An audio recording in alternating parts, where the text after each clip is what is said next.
Welcome to Seasoned. I'm Marisol Castro. And I'm Chef Plum. Ahead this hour, we talk with pizza historian and filmmaker Colin Caplan back in 2020 about the documentary Pizza, A Love Story. The film goes deep into the history and the families behind the three pizzerias that made New Haven famous: Sally's, Pepe's, and Modern. Colin is a producer on the film, and it's airing on CPTV this week. We thought it'd be fun to revisit that episode and share an extended version of our conversation with the guy who knows more about New Haven pizza than anyone on the planet. Later in the show, we'll highlight a few pizza makers outside of New Haven and share tips for making pizza dough at home. But first, here's a taste of the documentary Pizza, A Love Story. Anyone who would ever use the phrase, "it's just pizza," they're beyond hope. I would just silently say to myself, "It's your loss. It's your loss. Just get away from me." If you haven't been to New Haven and had Pepe's, Sally's, and Modern, you really can't talk about pizza with any authority. It was never called pizza. We're going for our beats. Here we are, Polish people. We're going for our beats.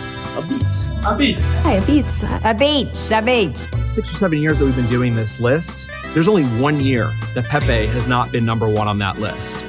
I think us Sally's lovers are really cultists. We were members of the Sally's religion, and I think what made it special, of course, was the quality of the pot. Everybody in New Haven kind of has to pick a side. I like that Modern is a little bit more user-friendly for me as a New York, New Jersey guy. It's always Sally's. Modern. I'm a Pepe guy. Oh, Sally's. Modern or beats? Pepe's pizza. By far Sally's. Modern. Yay! Pepe's.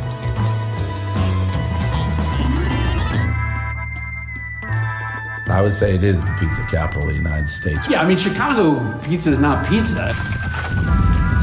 What we do is pizza. What we do is, is horizontal.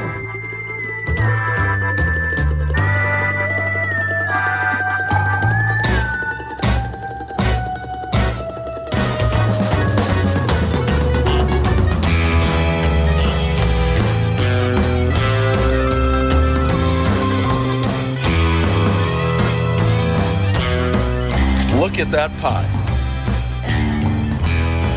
But I believe that pizza is a connective tissue. It's something that makes us happy. It feeds us. It connects different people together. It's one of the only shared foods by its very nature. I feel extremely fortunate to have the best pizza in the world right here at our fingertips.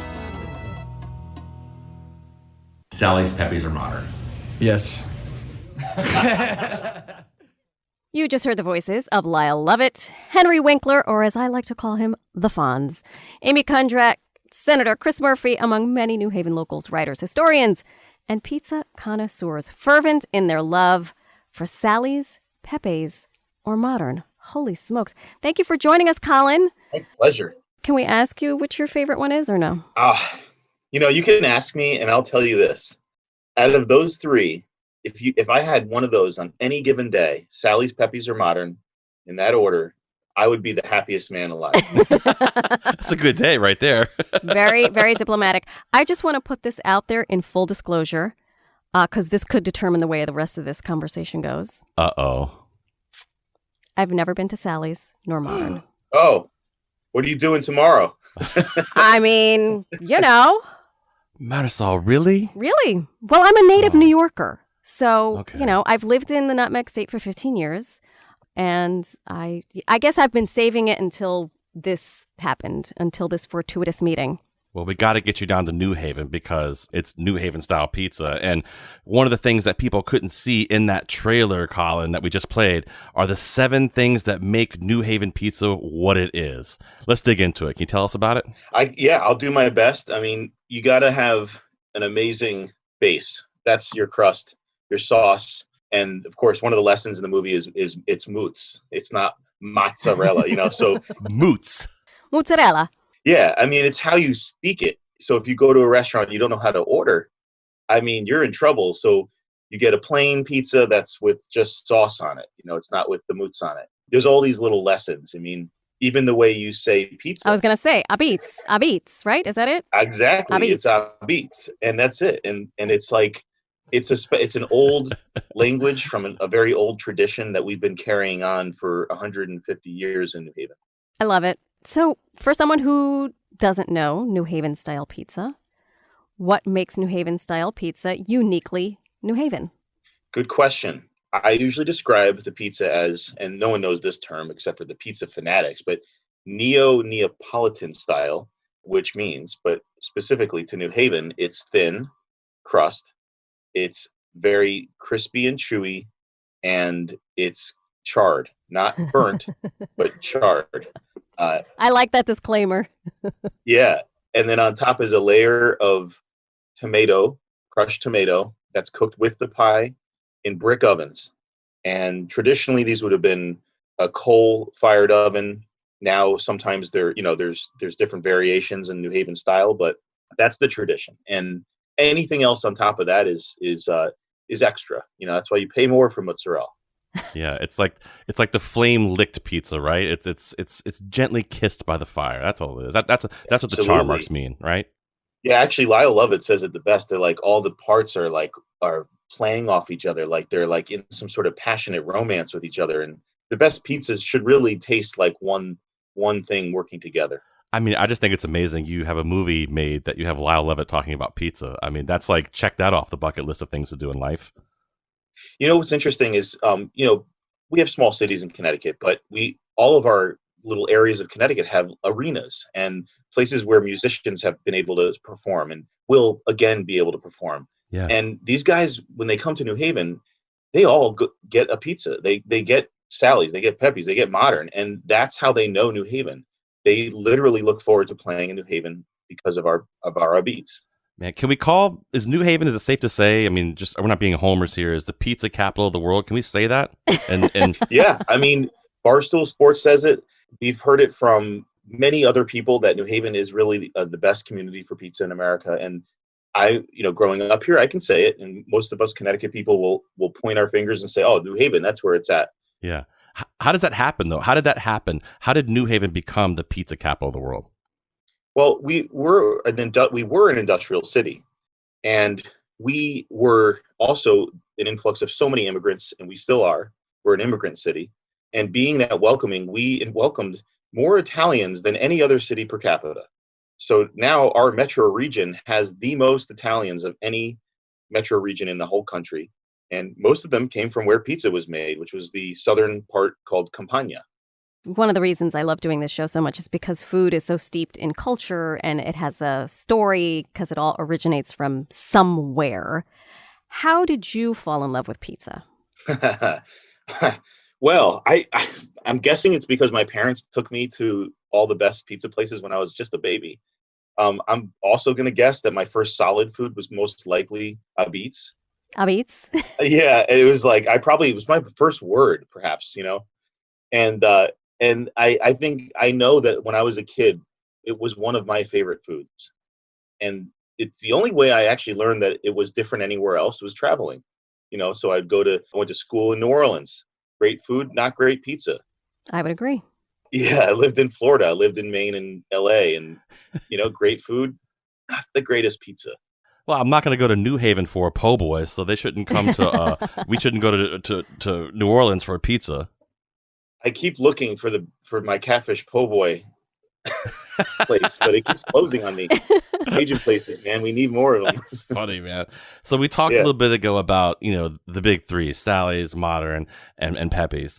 What I guess I'm trying to figure out these places. The pizzas are delicious. They're all kind of similar, but they're kind of different. What do you think is the best way to describe how each one's different from each other? Yeah, I mean, some of the biggest differences in these pizzas that you might say are so closely related in style are really the basis of tradition of each family, how they make the pizza. It's also the actual ingredients they're picking. So from anything from the flour to the yeast type to the sauce brand, which is really just crushed tomatoes, the cheese type, and then it's their ovens. It's what kind of fuel are they using? What kind of oven? And what temperature? How long do they cook it? How long do they proof the dough? All these things end up making a huge difference in what you get on your plate or on your tray in New Haven. Right, because people don't realize that when you go to a Sally's or Pepe's or Modern, and I'm still waiting for both of you to take me to the latter so that I can really experience this, you're not getting a slice. Like in New York City, you order a slice. Right. In New Haven, you're getting the whole thing. That's right. You're getting the whole tray. Yep. And hopefully eating the whole thing. Yeah, we're very opinionated people here in New Haven, and we only serve a full pie. You better be ready for it. It's like you're gonna eat the whole thing. So yeah, it is. In some of the very traditional pizza spots in New York City, they only serve pies.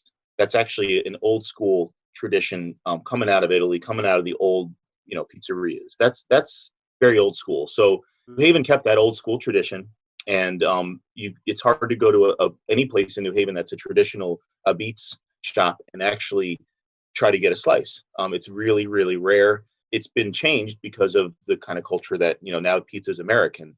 So for the last 60 years, it's part of our culture of getting things on the go, taking it with us, using our hands. That's a new thing. That's a new concept. Right. So part of the understanding each culture in each region is understanding how people live in those traditions. When you decided to make the book Pizza in New Haven, and then the documentary, where did you start? Because it seems so ever encompassing. Like I'm trying to gather it all in. Where did you start? How did you know you wanted to do this? And how did you know you were done when you were done? Done.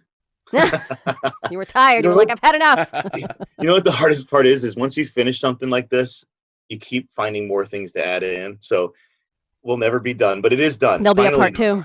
The DVD is finally released. It's out there. You can get it as a digital copy. You can rent it, buy it. You can have your own solid version. The book is out there. So these things are ways that we can now teach, and we feel good about it. How did we start? I mean, the movie started with two guys, Gorman Bichard and Dean Falcone, loved pizza, loved music, and wanted to put some, rock star type documentary together about their favorite food. And it took them 11 years to do it. Wow. When they started, I was living in Los Angeles, learning how to be a food tour guide, doing crazy things. I was on a Jerry Springer show out there. I mean, excuse you? Are you the father or no? You know what? It was a bachelorette show, and I lost. I was sent home. You're probably better off. Oh yeah. So I was missing pizza so badly that I was literally looking up every day how I could learn more about pizza from home, and that's how I found the movie being made. They had a Kickstarter campaign, and I really started focusing on my education of food at that point, rather than just history and rather than just locale. I was very interested in the history of food and people. That's how it started. So what is your education of food, and specifically pizza, as it pertains to this episode? Yeah, I mean, my education comes from about 10 years of working with restaurants closely. So, talking with, meeting, trying, sampling, investigating, cooking, and really getting to the roots of how these places operate and who they are and where did it start. Interviews. We've done about 100 interviews with people who are in the restaurant business, old timers, anybody we could get our hands on, some of whom you've mentioned, who come from all over the world to try our pizza. And that aspect of, I believe, makes it very relevant to not just people from here, but to people everywhere, that this is a world food. It's a world-class food, and it makes an impact on everybody. Yeah, I would agree with that. I don't know about you, Plum, but whenever I meet someone and that human says, yeah, I don't like pizza, I almost feel like I can't talk to them anymore. It's this strange... I just walk away. It's a very visceral feeling. Like, I do feel like it's very much a universal food. And I pity the fool. Who doesn't like pizza? Like, what are you talking? Like, anybody who says that, What's I not to know, like? I know, but people who say that, I'm like, what's wrong with you? Well, there is. What are you from, there Mars? There are people who perhaps can't. They're lactose intolerant, maybe, so they can't have the dairy. Yeah. Or they don't like bread. I mean, or they maybe there's a gluten allergy. I don't know. There are now gluten-free pizzas. That's true. There are gluten-free pizzas. There's vegan pizzas. There's pizza made of cauliflower. There's pizza from all over the world, made of all different things. Original pizzas were made of dates and all sorts of almond pastes as their dough. I mean, we've really been dealing with a very new type of food that's a bread product. It's a simple bread product, but it can always be changed. The question is that going to taste good? Right. Chef Plum and Marisol, you must know. I mean, a good chef can make anything palatable. Sure. But will it enter my dreams? Will it be my last meal? I don't know. We'll see. Memorable is the word. You want it to be memorable. You want it to be something you think about after you eat it. The first time for me when I take a bite of a white clam pie at Pepe's, all I do is think about it for the next week and want to go get another one. It's number one rated in the country. That's it. Every year. There's a reason why. Yeah, absolutely. Colin, do you have a favorite pie that you like? I sure do. And it is? Yeah, we're going there. Oh, you're making me wait. You're not going to tell me. I will tell you, but you're going to eat it. We're making a date. All of us, the three of us are going to go. So it's a plain pizza. It's a New Haven plain. It's a simple pie. It's literally your red sauce, and it's got garlic on it. You got a little grated pecorino romano on that. Cook it to a nice crisp, a char, coming out of a coal-fired oven. Oh. I love it. I will eat it hot, cold. I don't mind it cold when it's like that. That's a simple pizza. That's the way it was originally served, and that's the way I like it. You know, that sounds something we should be having right now. That's what I think. My stomach is growling. I really kind of want to have that right now. Colin, you said to put sauce on there, and I think one of the things I found the most interesting when learning about New Haven pizza, it's not always a sauce. It's sometimes just tomatoes. It's just good canned tomatoes that are put on there. Sometimes a little bit of oregano, but no olive oil, things like that mixed in. Just very, very simple, right? Yeah, I mean, I think using the word sauce differentiates it from, say, like a fresh tomato. Okay. On your pizza. But yes, it is actually, in fact, crushed and ground tomatoes that are spread on top of a pizza raw and then cooked on the pizza in the oven. So that is a very traditional way of cooking, what we call tomato pie. It's the translation of habits. So, later on, there were definitely more variations where people started putting fresh tomato on, and they started making, there was actually the original pizzas were white pies, which have what we call no sauce, but in fact, those are the original pizzas. Pizzas were brought into the Western world in the 1500s, tomatoes, and that sort of translates to the fact that there was never even... So a white pie was... No sauce. No sauce, because I think of a white pie as having like some sort of ricotta cheese or something, no? It could have ricotta cheese, as we say here. We go. I turn just so you know, when I can't, this good little Puerto Rican from the Bronx, whenever I can't translate something or pronounce something, I immediately default to Spanish. So I just went ricotta. But if it's ricotta, I'll call it ricotta. When I was in Italy, that's how I survived. I used Spanish to actually get through, and they understood me generally. Excellent. Yeah. So in essence, I mean, a white pie is really just a pie with olive oil and cheese and maybe meats and other vegetables on it. And that is the very, very traditional, original way pizzas were probably formed, and well before tomatoes came into the picture. Yeah, but for people who are even making pies at home, or your favorite pizza place down the road does something a little bit different, there's no right or wrong here. I know Colin, being a guy from New Haven, he might say, no, that's the wrong way to make it. But, when it comes to pizza, it should be fun, it should be delicious, and there's no rules. And kind of remember that when you're doing it. There's no rules to making pizza. Well, so there are some rules to different people, right? So this is what I was going for. Well, here we go. So here's the deal. If you're Pepe's family. That was a trigger moment that I had with you. That's what I was looking for there. Oh my God, I felt it. I felt like stressed out. And if you're a Pepe's family and your son or daughter is gonna marry into a Sally's family. Oh my God, is this like the Montagues and the Capulets? The Capulets, yeah. This is worse. It's worse. This is worse. This is like, we better, we're not talking to you. We can't even eat together, So there are major rivalries between the families that have, really traditionally been serving and served by these different pizzerias. So Modern has its own traditional family. They go there. They're modern people. I mean, they're very passionate. They're like, no, we don't go down to Worcester Street. We're modern people. And then you've got your Sally's people who are like, we used to go here when they opened. Sally was, our friend, and they're like, Pepe's, that's not pizza. They'll even say that. And then you have your Pepe's aficionados who will say, we're the best. You can see it. There's nothing, we don't mind waiting in line, or we don't have to wait in line because we know them. Wow. I think there's a lot to it where customers pick their favorite and they're so passionate about it. You can ask anybody, generally speaking, in Connecticut what their favorite pizza is, and they will hands down have one, and then they will fight you about it. No, I believe that. I believe a fight will ensue over some pizza. That's true. I 100%. But what is the delineation between the three? Is there one? Well, yeah. Other than the obvious that they're three different families. Yeah, well, they aren't necessarily three different families. That's the funny part. when you you know, just like in any, I'm a genealogist too. I do too many things. Is that right? I'm also the PA announcer for the Mets. We all have side hustles. Keep Yeah. going. Well, we know about you. You're famous. I'm hardly famous. You keep talking. I was a pro wrestler. What? I love it. This is actually for you guys. We're going to learn about you guys now. It's a true story. So, yeah, no, the whole thing is when you go back, you realize that there was, you know, a certain amount of people that came over, and a lot of these guys were families and taught each other. So Frank Pepe was Salvatore or Sally Consiglio's uncle. And Sally originally worked at Pepe's when he was a kid. Yeah. There is like all this, you know, intermingling. Well, especially when you talk about the pizza makers who go from one pizza place to the next. I mean, I know that one of the second owner of Modern worked at Pepe's before he went to Modern and was taught by the guy who ran Modern in 1942 or so. So you have 4 different owners that own Modern Abits and different families, all different families, not related. That's an important feature. But the family today has kept one thing there, and that lineage was actually the yeast, the kind of sourdough starter. And people who've had Modern in the 30s told me that it tastes the same. How about that? And you can ask so many different people the same question. They will tell you, oh, it's the same. No, it's not the same. You could say, like, why is New Haven pizza so good? Is it the water? Yes, it is. No, it's not.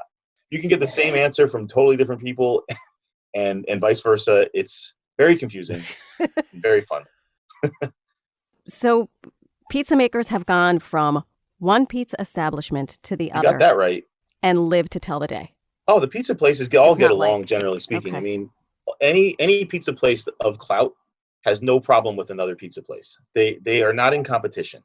They are all there helping each other. They borrow things from each other. They see how they're doing. They're literally building a New Haven sort of business tradition. They're building a legacy. And that is, it's not just one place. If it was one place, we would have nothing to talk about. So it's all these places. They're also the very definition of what other parts of the country know as New Haven style pizza, right? So this little section of Connecticut has created a language for the rest of the country, right? Because in Chicago, they've got deep dish pizza and we have New Haven style pizza. So that is quite a legacy. It's a huge legacy. It's one of the things I actually wanted to bring up because I think it's important to talk about because we get so used to our pizza here in Connecticut and having New Haven style pizza. And then we see New York style pizza. Every place in the country has their own style pizza. Detroit has a style of pizza. Like Midasol said, Chicago does. There's a California style pizza. I mean, how many different types can there possibly be, Colin? I mean, we're figuring that out now because the question is if you really break it down, it's kind of like the animal kingdom. It's like you have different phylum and orders and all these different things that go down. So there's thick and there's thin. That's really 2 ways of describing pizza in my book. And you've got a bunch of pizzas that are thick and you got a bunch of pizzas that are thin. Where does New Haven fall? It's in the thin. Right. And then you could go down from there and break down each city. You know, a place like New York City, there's 5 different kinds of pizzas they make. So when someone says, I grew up on New York pizza, I'm always like, thick or thin? Yeah, which one? Right, yeah. And it's all these traditions. And it's like what you grew up with is what you call pizza in in a lot of cases. So I don't tell anybody that their taste buds are wrong. I just say I feel sorry for them if they grew up in New Haven. Hey, I'm going to take a stand right here, right now, and Colin hopefully will back me up on this. And to all my friends in Detroit, that is not pizza. That is a casserole. You can yell at me. Oh, dag. Thank you. I can hear him now. There you go. Motor City's coming after you. Yeah, they are. Colin, we all know about, obviously, the big 3, but talk about some other great local recommendations, some great spots that people haven't heard of and they should go check out. Yeah, absolutely. As a pizza historian and a purist, I stick with what I know best. And that's going with the old school ones that do things the way that we grew up with. And so the next one I'd go to would be, say, Ernie's. Ernie's goes back to 1971. They've been making pizza the same way ever since. Ernie's son Pat runs it for the last 30 years. One guy makes the pizza. When he goes on vacation, the place is closed. It's like that. It's so simple. They've definitely, they have a following. They're just literally a mom and pop type place. It's in Westville section of New Haven. Another one is Zupardi's Abits. Old school, as old as Modern and Sally's. Goes back to the 30s. The guy Domenico Zupardi came from the same town as Pepe did. and they make an amazing pizza. The family it's now third, fourth generation run. They have the hops company where they make pizza. They have a pizza truck. They sell their frozen pizza around the country. They actually have their pizza in supermarkets around the country. So which one is this? This is Zoo Parties Beats in West Haven. Amazing family, amazing business, and amazing pizza. Another one is Mike's Beats in West Haven, sort of a little known cousin of Ernie's that goes back to the 1940s in Savin Rock in West Haven, and they make a really good pizza in like a little dive bar setting. Very cute. Another one is Roseland Beats in Derby. Wonderful Italian restaurant run by the same family, third generation run since the 30s, and they're making an amazing pizza.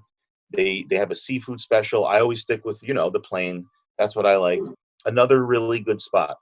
So generally speaking, in a 10-mile radius around New Haven, there are some really good pizzerias that are doing what I would call top-notch beats. For sure. There's great pizzas all over, but New Haven is definitely the king. Marisol, I think we should go on a pizza tour. I would love it. I would do it in a hot second. We do that. We've got 2 pizza tours in New Haven that we run all the time. Pizza Lovers and a Little Italy tour, 4 pizzerias, and anywhere from 5 to 6 hours. You're going to eat 15 slices, drink 4 beers, and walk 4 miles. Oh, I need to walk more than 4 miles after all that. This is my new best friend, Colin. This is my best friend. Bring your lunchbox. That's right. Colin, this is so much fun. I could talk to you all day long about pizza. Yeah, thanks, guys. It was really fun. That was Colin Caplan. He's the author of the book Pizza in New Haven and a culinary tour guide for Taste of New Haven. He also co-owns Elm City Party Bike. I am happy to report, since our original conversation with Colin in 2020, I have in fact had pizza from Sally's in Modern. And please note that after every live show we have the last Thursday of every month, I go out of my way to order a few pies for my family from Modern. Please and thank you. The documentary Pizza, a Love Story is airing on CPTV starting March 3rd through the 11th. Check cptv.org/schedule for airtimes. I'm Marisol Castro. And I'm Chef Plum. Coming up after the break, Colin mentioned a few of his favorite pizza spots outside of New Haven. We share some of your recommendations from Instagram and highlight pizza makers from Cheshire, Bridgeport, and Sandy Hook. You just build that bond with the community, you build the bond with customers. It makes for good pizza. This is Seasoned on Connecticut Public Radio. We'll be right back.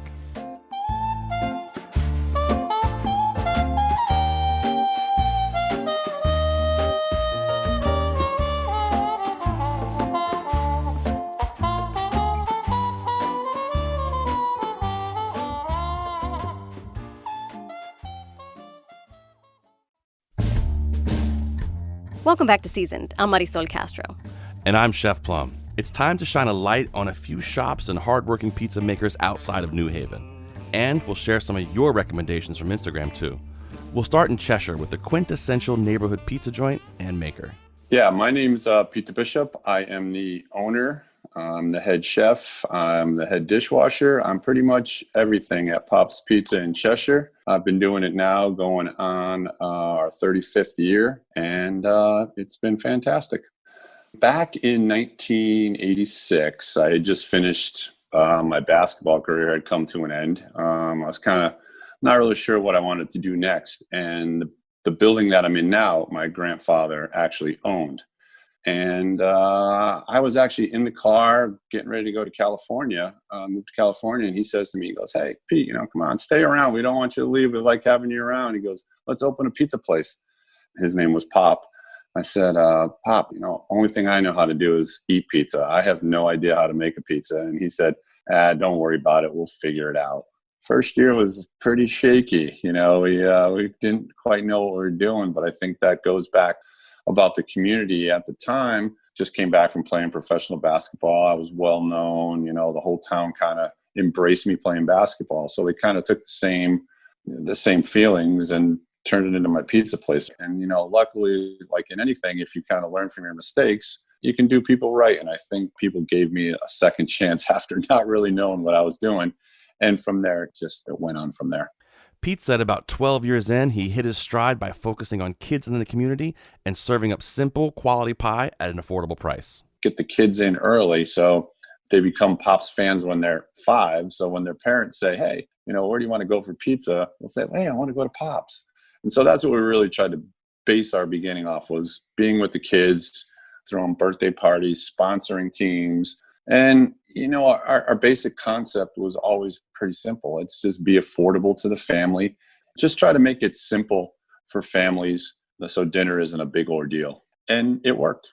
After 35 years flipping pizzas, it's the fun special requests and everyday moments with customers that Pete really appreciates. Like a lot of times during the prom season, the kids will call up and say, hey, can you write, will you go to prom with me with pepperoni? A couple got married, and their big thing was they wanted these certain grinders that we made.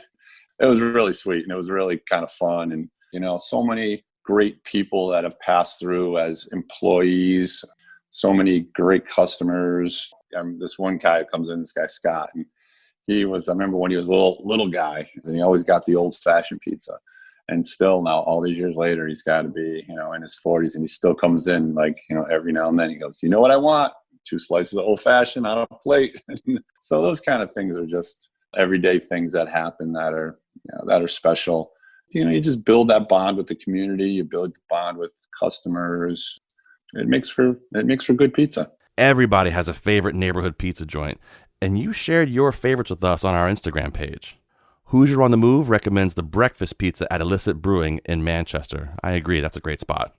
And Mel_Eve says Brick Oven on Main, acronym BOOM, BOOM, in Bridgeport has the best pie in the city. Now, Jeff Browning may have something to say about that. He's a partner at Brewport Brewing Company in Bridgeport, where Connecticut beers are on tap and the pizza and salads are top notch. I am what I'd like to believe is somewhat of a pizza connoisseur, and pizza and beer, that's the common man's food, right? You guys are a brewery as well as an awesome pizza place. Yeah, I mean, my background is as a commercial brewer. As I just mentioned, I love pizza. So what we decided to do is very simply open a pizza restaurant that focused on pizza, salad, and beer. And we're New Haven style pizza, which is thin crust pizza. All of our ingredients are locally sourced. They come to us every other day. Pepperoni that comes straight from Italy that we hand cut ourselves. And that's the attention to detail that separates us from other pizza places. We blend our own cheese, the fact that we make our own sauce, hand pick everything. Even our clams are fresh every other day. These are all the things that make great pizza. I've always thought, keep it simple. You don't have to overthink it. Just use great ingredients and make great food. Well, pizza is a simple food, but that doesn't mean that you don't take the time to literally pay attention to every detail. We raise our dough, and that every dough is made 2 or 3 days in advance, and you get that extra rise. That gives us the ability to have the elasticity in the dough to roll it out thin and not make it a cracker. Cooking in an oven that's 650 degrees, you better know what you're doing with your dough. So, Jeff, talk about 1 or 2 simple beer pairings for someone who's having pizza. Very good question. I always get asked, what's my favorite beer? And my response is always the beer in front of me. And then people roll their eyes, and they're like, what's your second favorite beer? And I said, the next beer that's going to be in front of me. The great thing about beer is that it actually pairs much better with certain foods than wine does. And there is a much broader variety of those beers. We currently have a beer on tap called They Call Me Coach, which is a kettle sour. We call it a Greek sour because we use honey, malt, and lemon. Now, imagine that light, subtle citrus flavor going with, say, our arugula and chicken cutlet pizza that we do from time to time. Again, we mentioned the clam pie. You wouldn't know New Haven pizza if you didn't understand fresh clam pie. And a fresh clam pie, you want to go like a subtle pale ale, something that's got just enough hop bitterness that it's going to cleanse your palate and allow you to eat each individual slice as if it's the first time you're putting it in your mouth. Jeff, we appreciate your time, man. Thank you so much for joining us. Hey, thank you very much for your time, and I look forward to you coming down and making some pies with us soon. I hit up CT Public's Instagram with a shout out to Fortina Pizza in Stamford. Talk about gorgeous pizza. And on my Instagram, I saw recommendations for Casa Nova in Shelton. Daniel Joseph calls the buffalo chicken pizza from Luna bangin'. And there was a shout out for Naughty Dolphin Pizza, which is actually inside the Fairfield train station. Give it up for train station pizza. Now, let's hear from the women who run a tiny Italian restaurant that's a big favorite of mine. Lorenzo's restaurant in Sandy Hook is about to mark their 95th year serving what I consider to be one of the best pizzas in town. Owner Lori McCullum and her daughter Meriah Tani run this tiny little spot. It originally started as a snack hut by Lori's grandfather in 1926. When restaurants have been around for this long, I'm always curious about what's changed and what stays the same over time. Has any of the recipes for the dough and the sausage, has that stuff changed over the years? No, not at all. The exact same? Mm-hmm. Do you guys actually have a recipe book written for it or no? We have like an old typewriter. It looks like it's on like coffee-colored paper, like taped together. But it says like a pinch of this, an eyeball of this, a finger length of this. So we don't really know who's... Sounds like you've got a recipe for me, because that's exactly what I would say. I don't know, put this in there. I don't want to say eyeball it, but a lot of things we go off of what we think, based on history. But you're a staple. Everyone knows Lorenzo's Pizza. That's where to go. But to last 95 years, with no major commercial push or anything like that, is it just the locals sustaining the restaurant, or how's it been? I think especially over the past 2 years, it's kind of been a split between completely new people that have the same story. I've lived here my whole life. I never heard of it. Right. Someone told me in the grocery store, or someone told me wherever, or people that have been coming here generation after generation after generation. Most of it's just been word of mouth. Right. I think we kind of liked the whole staying off of the media and just kind of doing it by ourselves and letting people come down and really get the experience for themselves. Owner Lori has been making the pizzas for more than 50 years. Meriah could have any number of specialty pizzas on the menu, but her favorite? Just cheese. Just I do cheese all the way. Although I just started recently doing a white crust with just mozzarella, a little bit of garlic, and then throwing a Caesar salad on top of that. Okay. Because the crust kind of acts as like a crouton. Uh-huh. And Lori, I got to ask, pizza for you, what's the most important part about the pizza for you as someone who's making pizza? The dough. The dough is, I've been making it most of my whole life, and it is by far the hardest thing to do. If it's humid out, it's, going to come out weird. If it's cold out, it's going to come out weird. That's the hardest thing. Pizza dough is very picky. Yeah. Now, do you keep it simple, just water, flour, yeast, salt? You really think I'm going to say that? Wow, there you go. Okay. Yeah, no, I'm not going there. I love how Lori wouldn't give away any of the family recipes. That was mother-daughter team behind Lorenzo's Pizza in Sandy Hook, Lori McCollum and Meriah Tani. You also heard from Pete DeBishop, owner of Pop's Pizza in Cheshire, and Jeff Browning, partner and brewmaster at Brewport in Bridgeport. I'm Marisol Castro. And I'm Chef Plum. We're going to take a short break. When we come back, tips for making pizza at home and our conversation with Louise Joseph of Dough Girls Pizza Truck. Louise shares her favorite pizza shop with us, too. It's the pizza mecca of the world. People may yell at me and be like, Italy, Italy, Italy. I'm like, yeah. New Haven. You're listening to Seasoned on Connecticut Public Radio. We'll be right back.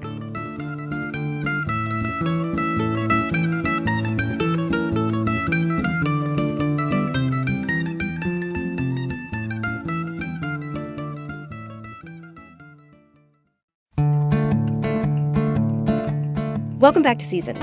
I'm Marisol Castro. And I'm Chef Plum. If all this talk about pizza has put you in the mood to make your own at home, Louise Joseph of Dough Girls Pizza Truck has some tips. We spoke with her in 2020. Before we get to Louise, Plum shares his simplest pizza dough recipe. 5 simple ingredients is all you need to make great pizza dough. Flour, water, yeast, salt, and a pinch of sugar, or honey, whichever one you prefer. The honey or the sugar is going to be used to wake that yeast up, or to bloom the yeast, as we call it. Take some warm water in a bowl, add a pinch of sugar, a little bit of honey. Now, some people don't do this, but this is how I do it. And then add your yeast to it. That yeast essentially has been asleep when you buy those little dry packets of yeast. You got to wake it up, and the best way to wake it up is with food. I want to bloom it in that bowl of water. So add the yeast to the sugary water solution and watch as about 15 minutes go by, it'll start to foam up. That means the yeast is waking up and creating carbon dioxide, which is exactly what you want. Add your flour to it, a pinch of salt, mix it all up nicely, and then put a warm towel over it and stick it someplace to let it rest. You want it to double in size. Once it doubles in size, you can then take it back, cut it up into smaller portions, whatever you want. But what I like to do is after the first proofing, I want to do a second proofing. So I actually will cut it up into the portions I want and then put it back aside for another 45 minutes or so. I had an old adage that a chef told me a long time ago. He said, keep it simple, stupid. So that's what I'm doing. Okay, so let's say we did buy dough at the market. Do we do anything differently? Yeah, and getting pizza dough from your local market is a great idea, but even better is to grab it from your local pizza shop. But the key thing is when you get that dough, make sure when you're rolling it out, you do it at room temperature. Don't let it be cold. Pull it out of the refrigerator. Let it warm up a little bit before you roll it. Pizza dough and cold aren't friends. Might be good to call in a pizza professional here. Back in August, we introduced you to Louise Joseph, owner of Dough Girls Pizza Truck based in Greenwich, where Louise's specialty is scratch-made, wood-fired, personal pizzas. We thought it would be fun to catch back up with Louise to get some tips for making pizzas at home since her pizza kits have been such a big hit with customers. We asked Louise about her pizza roots and how she came up with Dough Girls. The name just kind of came to me. I grew up in the West Haven, New Haven area. So clearly grew up on some great New Haven pizza, Sally's, Pepe's, Modern Bar, all the good stuff. I've always loved pizza, always cooking. Well, growing up where you grew up, in my brain, it's like iconic pizza world right there. I mean, it's the pizza mecca of the world. People may yell at me and be like, Italy, Italy, Italy. I'm like, yeah. New Haven. Your style of pizza that you make, is it more New Haven based, that thin crust, super hot oven, or did you put your own spin on it? I did sort of put my own spin on it. I didn't want to do what New Haven was doing. I wasn't trying to mimic them. I was just trying to do my own thing. Typical New Haven style pizza is generally coal-fired, but you use a wood-fired oven, right? Yeah, wood-fired oven. I don't use Italian flour. Like, I don't use 00 flour. I get that a lot. People are like, oh, this is 00, right? I'm like, no. Yeah. No, it just isn't. I just worked on a dough recipe for like 3 years. Not every day, but I was going to say, my eyes just got the size of flying saucers. I was like, holy cow, 3 years just on dough. Just on dough. Yeah, there's no sugar, there's no eggs, there's no oil in my dough. The ingredients are very basic. Try and keep it very, very simple, very pure. I think it's interesting how people, if you don't make pizza dough on a regular basis, realize how delicate and volatile it can be. If it's humid outside, your dough is going to be one way. If it's dry outside, it's going to be another way. How the weather really does affect your dough. It's so hard, especially because I have a pizza truck, like constantly watching it like a baby sleeping. You just got to just constantly watch it because you turn your head for 1 second and it's overproofed or, just proofed too much. And yeah, it gets interesting. It's alive. It's alive. Yes. Yes, of course. Which begs the question, for something that needs so much coddling and attention, like a baby, right? It's an alive thing. So if you're sweating and you're the expert over your pizza, how am I not going to lose my mind making a pizza at home? You can absolutely make pizza at home. Louise and I talked about some equipment that might make it easier, like cookie sheets, which you already have, pizza stones, which you actually don't need, and she introduced me to the baking steel for diehard pizza makers and bakers. This sounds pretty intriguing. I think one of the tricks I tell people, if they don't have a pizza stone, you can actually take a couple of cookie sheets or sheet pans and put them in the oven just to keep that flat space there to put that on, and let those pans heat up in the oven first so it's a hot surface the dough goes on top of. Right. That's what I say. I said just get a cookie sheet or a sheet pan and invert it, because that way you don't have that lip to like try and get your pizza off of it. I was introduced to a life-changing piece of equipment, which is a baking steel. My friend Andres has invented and developed that. Go follow him on Instagram, Baking Steel, 72-hour dough. Okay, wait. Oh, my God. You got to tell me the baking steel. Oh, no. I'm going to look it up right now. What is this? All right, don't look it up now because you'll leave this interview and go get one. Stay here. It's amazing. So it's basically this very heavy piece of steel, I guess, and you put it in the oven. It's ideal if you do two, because the radiant heat, you cook on one and have one, so the radiant heat from the top cooks the top of the pizza and the bottom, and it comes out just like a wood-fired oven. Really? Yes. Mind blown.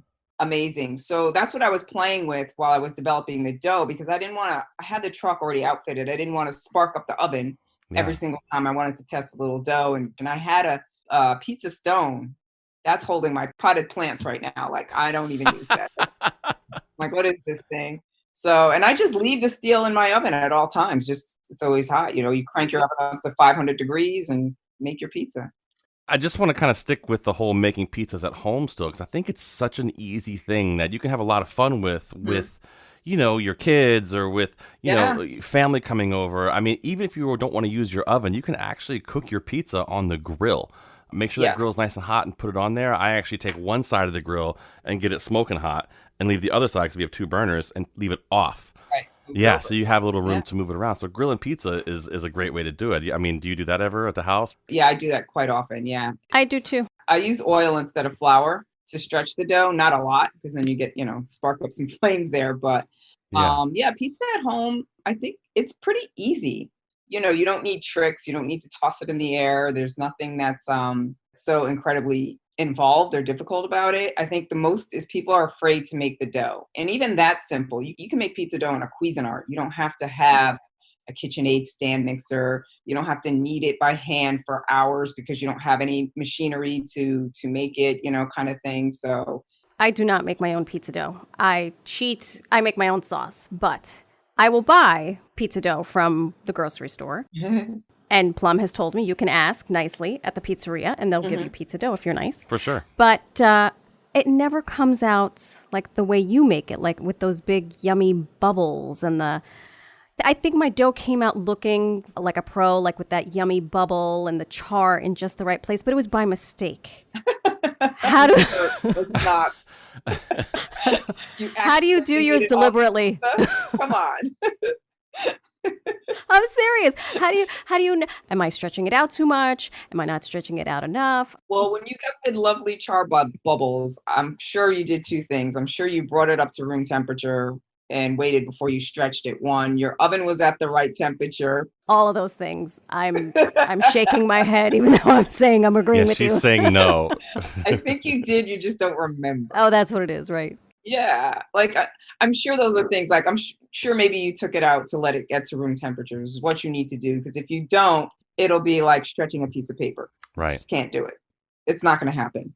And then if you don't leave it long enough, you stretch it, it'll contract. You stretch it, it'll contract, you know. So you stretch it out to 10 inches, you turn your head, you come back around, it's at 5 inches. So that's one thing, is you need to let the dough come to room temperature before you stretch it. Now, how you stretch it, you can stretch it by hand.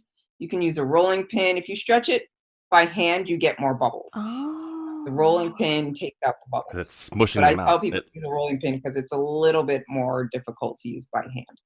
Well, the rolling pin also too. You're going to be way more uniform in your stretching of it using the rolling pin. Yeah. Plus, think about it. It's like those big trucks that they use on the roads when they pave roads that have the big spinning wheel on it. It makes everything flat. The same thing happens to your dough. It pushes out all the air bubbles there. Try to do it by hand. It's pizza. It's fun. It doesn't have to be perfectly round. You know, you can make different shapes out of it. I mean. Oh yeah, no, I don't try to make it round or square. Yeah. It's always an amoeba. What temperature should the oven be though? 500. I'd agree with that. 500, not 475, huh?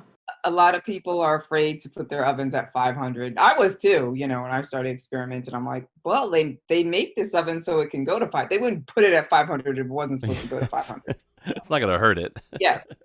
Before we go, which is your favorite pizza spot in New Haven? Sally's. Sally's. Sally's it is. Sally's it is. Hands down. That was one of our favorite pizza makers in the state, Louise Joseph of Dough Girls. Find out where her truck will be next at Dough Girls Pizza on Instagram. As you heard, Louise is Team Sally's all the way. Learn more about the pride of New Haven, Sally's, Pepe's, and Modern by watching the documentary Pizza, A Love Story. It's airing on CPTV this week. Check cptv.org/schedule for airtimes. I'm Marisol Castro. And I'm Chef Plum. Seasoned is produced by Robyn, Doyon-Aitken, and Catie Talarski. Thanks for listening, everybody. You can catch past episodes of Seasoned on Apple Podcasts, Spotify, Google Podcasts, Stitcher, or wherever you get your podcasts. Subscribe and never miss our conversations with people making great food and drink in our state. See you next week.